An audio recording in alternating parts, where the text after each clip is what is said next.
Umaasa si Juan Manuel Dinamita Marquez na hindi gagamit si Saul Canelo Alvarez ng anumang sugnay na maaaring magbigay sa kanya ng hindi patas na kalamangan kontra kay Jaime Munguia.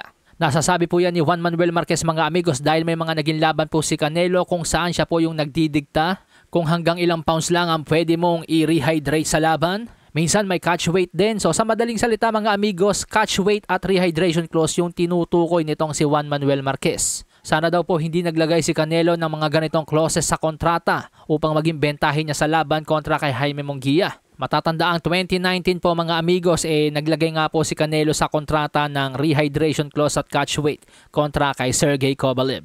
Pero sa pinaka-latest na laban niya kontra kay Jermell Charlo noong nakaraang taon wala naman pong naiulat na nagkaroon ng rehydration clause or catch weight yung laban niya kay Charlo. Pero nang matanong naman po si Juan Manuel Marquez kung sino sa palagay niya ang magwawagi sa laban, Jaime Munguia versus Saul Canelo Alvarez, ani Juan Manuel Marquez, bagamat hindi daw ito magiging madaling laban para kay Saul Canelo Alvarez pero sa palagay niya, sa pamamagitan ng isang decision magwawagi si Canelo. Pero hindi na rin daw siya magugulat kung isang controversial decision ang mangyayari. Sa iba pang balita mga amigos, former world champion Timothy Bradley nagbigay ng opinyon kung ano ang posibleng kahinatnan ng sagupaang Canelo versus Munguia. Aniya gusto raw niya ang batang si Jaime Munguia subalit mukhang hindi pa ito sasapat para kay Canelo, technically or defensively. Sa edad na 27 anyos marami na nga pong sinabakang digmaan sa loob ng boxing ring itong si Jaime Munguia mula kay Gabe Rosado hanggang kay Sergey Derevyanchenko. Pero yun nga po ang inaalala ni Tim Bradley kay Jaime Munguia dahil mahilig itong kumain ng suntok.